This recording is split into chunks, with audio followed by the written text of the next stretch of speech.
All right, everyone, welcome to the Match Day -1 press conference ahead of the 2024 Concacaf Nations League final between Mexico and the United States. We're joined by U.S. head coach Gregg Berhalter and midfielder Tyler Adams. A reminder that simultaneous translation is available in Spanish and English. If you have a question, please raise your hand and wait for the microphone.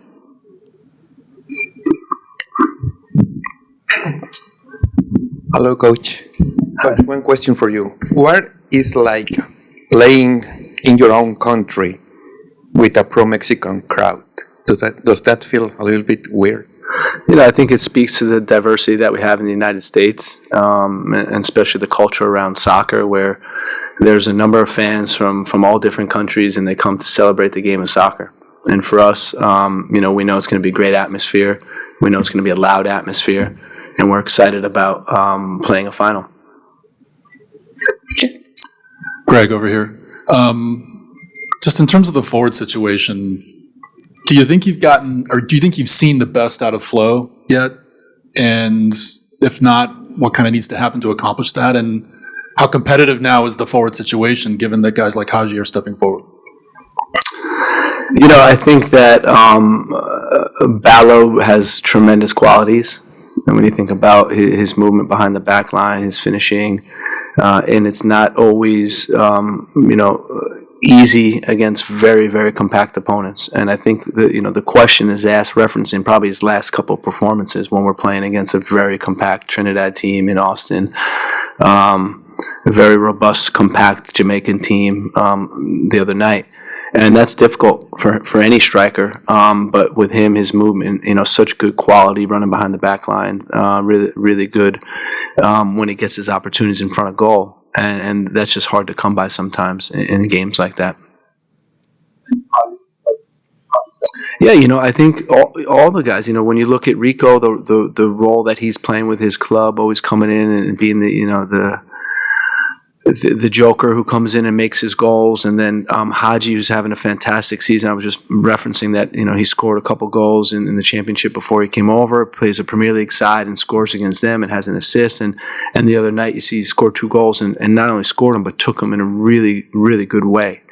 Great awareness in front of goal and then great finishing. So it's a great problem to have informed strikers. And, do you think that even guys like Brendan Vasquez and Josh Sargent aren't here and they're doing well also. So for us, it's always a good problem to have. Hey, Greg. I saw your comments the other night about playing against a 5-4-1. When I look at the next few games, obviously Mexico in the final, we know what kind of game it's going to be. Yeah. Brazil, Colombia, probably not going to be playing in a deep block. Are there things, though, that you can do, that you can work on when you're in camp here and that you want to see applied against Mexico that can help you to kind of find those moments, find those keys on the attacking end of the field for Copa America when you face opponents that play you that way? Yeah. Don't forget that my partner's back. We got questions for him also, right? Oh, good. Been a while. Good for me. Paul, that's the great, soccer question is how to break down a really compact, low defense when all 10 players are within 10 yards of each other and their start positions top of the penalty box. And we have to be better. We acknowledge that. I think the players acknowledge that. I think there are cues and tools and movements that we need and combinations and guys engaging each other and passing to each other. So there's definitely, work we can do. And, for us, the priorities was surviving, advancing, getting to the final, trying to win another trophy together. And, we will have time pre-Copa to work on things, an extensive period of time. And, the guys, like I said, after the game, I think their mindset, the resilience in the group was strong. And you can see when we got into that overtime period that we were really, motivated and firing on all cylinders to win the game. Tyler, I'll ask you one. Just curious your recovery, how it's gone, how many minutes you feel you can play, Greg, how many minutes you feel Tyler can play, and just overall the recovery of the team. Obviously, took a lot out of you the other night. His answer is going to be 120. I know it already. So I don't even need to answer then.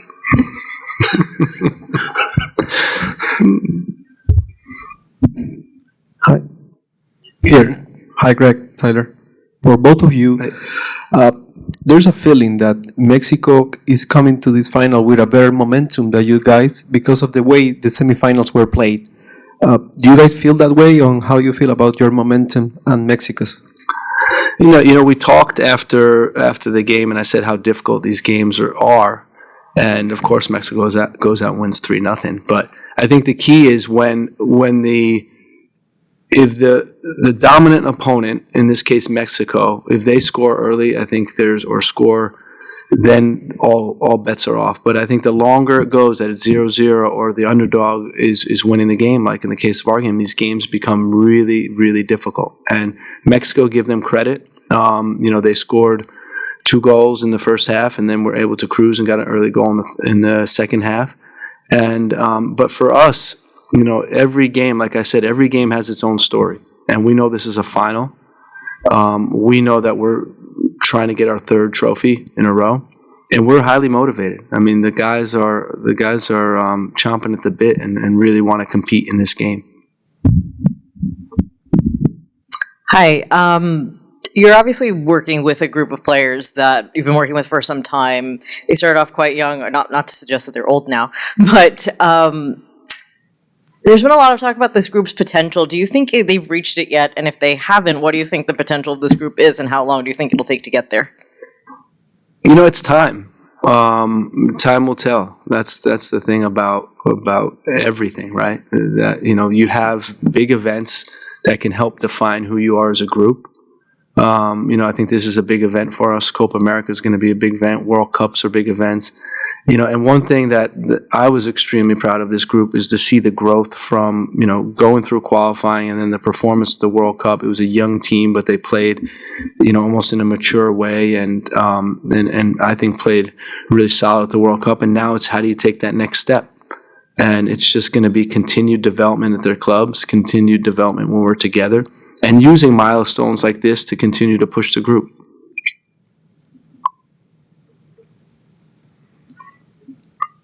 Greg, Paul Kennedy. Going back to the 2021 Nations League final, Gio's played 4 Nations League games and has been really outstanding each time. Is there anything specific about the tournament that's allowed him to be that way? And also, could you speak generally when he's playing well? What are some of the things that stand out and are important to contribute to the team in that way?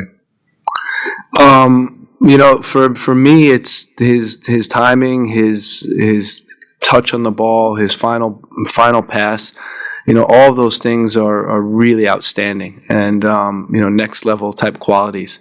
He has such a feel for space and how to give the ball to his teammates in ideal situations. I think that's what I'd say. It's like sometimes people make the pass between the lines or behind the line, and it's just off or it's on the wrong foot. But he always finds the opponent in their ideal situation to make the most of the opportunity. So I think that's a really strong quality of his.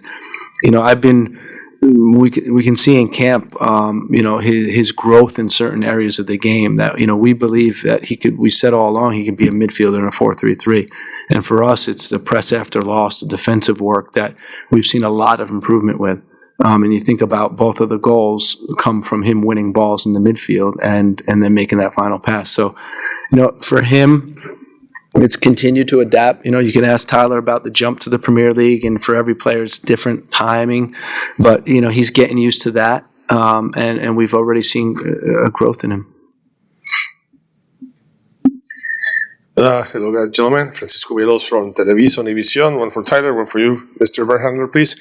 Tyler, at the end of the day, playing in this venue, what it means to the city, what it means to this country, it has to be something exciting for you as a human being, something that you dream as a child. I was wondering, you could please comment about, as a human being, what it means to you to play in this beautiful venue, full of fans, regardless who they cheer for, but what does it mean to you as a human being?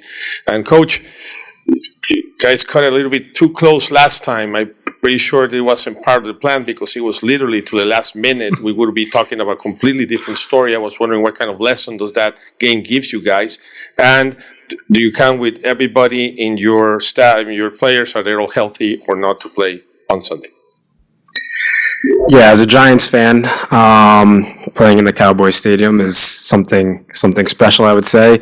Everybody knows that the Cowboys is America's team, but it's a beautiful venue, and we know that we're very fortunate to play here.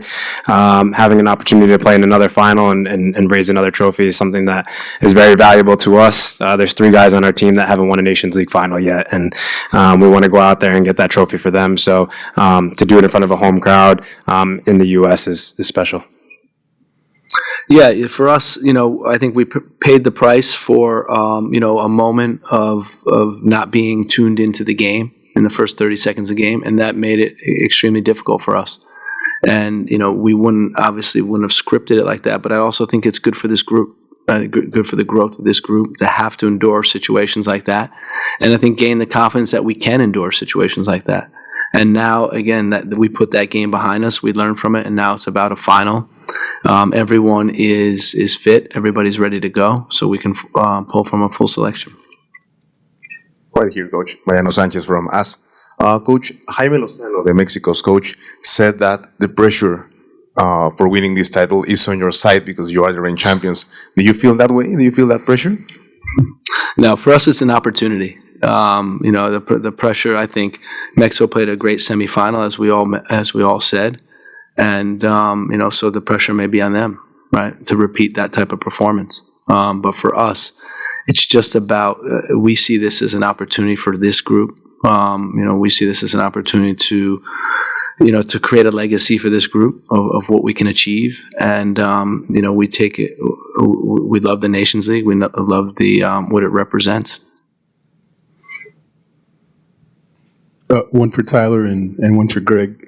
Tyler, you've played in a few of these U.S.-Mexico matchups and you seem to get up for them, as it's easy to do. What is it about these matches that just kind of seems to bring a little extra out of you? And Gregg, how is this Mexico team how has it changed under Jimmy Lozano, and what kind of different challenges will this version present compared to last year? Yeah, these matches are always a dogfight. We're always familiar with a lot of the players on Mexico, so I think that makes it a little bit more of a rivalry as well. But we know how much quality they have. We know how much quality we have. We know the talk and chatter behind, who's going to be the best team in North America, and obviously we want to continue to represent that. Defend our title. I think that's something that's super important to us. Since Nations League has started, we've obviously come notorious in 2 occasions, so now we want to repeat it for a 3rd time. Yeah, and I think Mexico has a good team, good quality. You see that a little bit more direct with this coach. A lot of diagonal balls, a lot of balls behind the opponent's back line. They got speedy wingers, but we have a lot of quality also. And we have guys that have played in big games and get up for big games. And, I expect us to be ready to play. We're going to take some virtual questions as well. We'll start off with Steve Goff. Go ahead. Sure. Tyler, what have you seen over the last couple of years in the evolution of this rivalry? Does it gain more intensity? Is it different than what you experienced a few years ago when you were first coming into the national team or with the junior national team?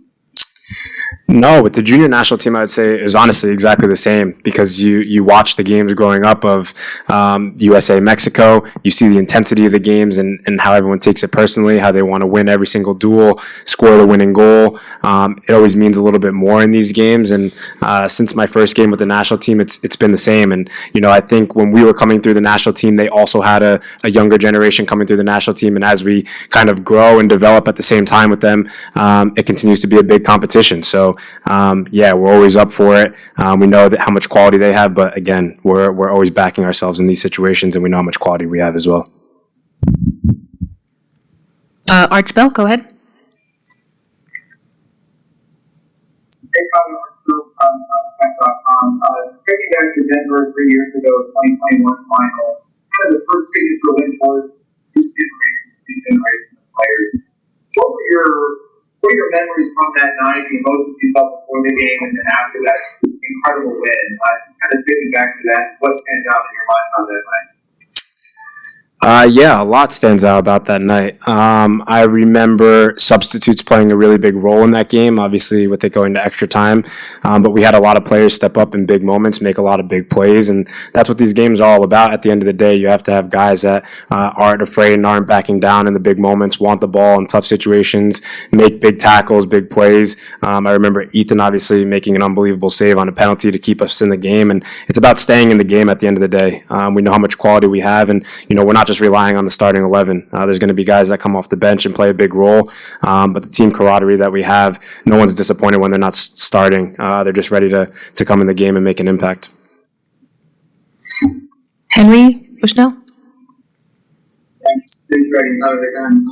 Greg, this is a bit of a random one, but you said after Thursday's game that you heard somewhere or read somewhere somebody questioning why Gio got pulled into camp. Where did you hear or read that? And I'm also curious why you felt compelled to mention that.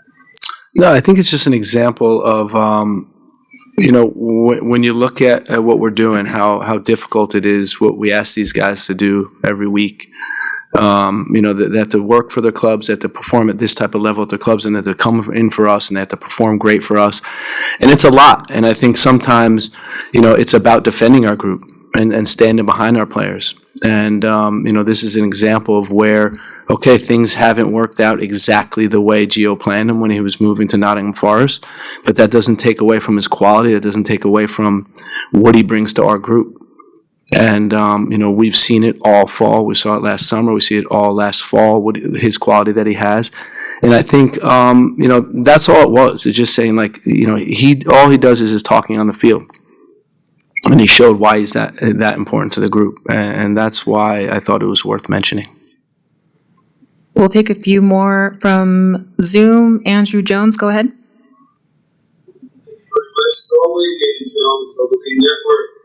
Tyler, what's been your favorite moment of this rivalry before you try to add maybe another one for tomorrow night? You can try to get into the stadium. And for you, Greg, facing off against maybe we'll show up and get in, just your thoughts on him and trying to get another pass similar to you guys. Yeah, no, my favorite memory of the rivalry is probably the Nations League final in 2021. I thought that was a huge step for our group moving forward in a situation not a lot of us have been in and playing in such a big final. It was a great experience for us. And yeah, now we know what it's about. I think we know how to handle the pressure in those situations, staying patient, understanding our roles as a team and what we need to do, and especially not doing too much, because I think in big games you can see a lot of teams become individuals, but we stuck together in those moments and we grinded it out. And for us, I think it's about the collective, as Tyler was saying. It's not just about the starting 11. It's going to be about our solutions, the guys that come on, the rest of the group, the guys that don't come on.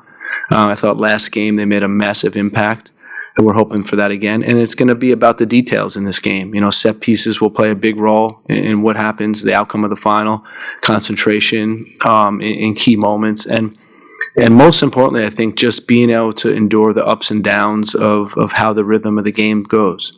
It's not always going to be perfect, and we're just going to have to endure and keep going and have the same resilient mindset that we've had in the past. Kyle Bond. Thank you guys for your time. Greg, you last game you requested a right back at halftime instead of Tim Weah. What was the impetus for that at the time? Just something we haven't seen before. And is that something that could potentially be, I don't want to say an emergency option going forward, but just something to consider in the future, or was it more of a one-off thing in this situation?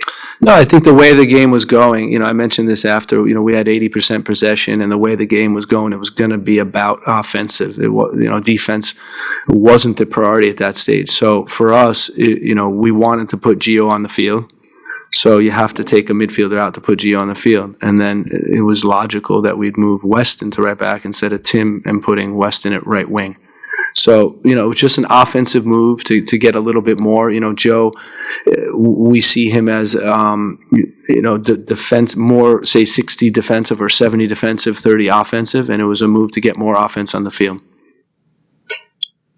And we'll close out with Megan Swanek. Go ahead, Megan. Thank you, and thank you both for your time. My questions are both for you. Kind of carrying forward that question from Mark, thinking back to the first Nations League trophy that you guys lifted in 2021. Are there any key ways that you guys feel this team has evolved or grown since that first trophy that you looked at over the past 3 years?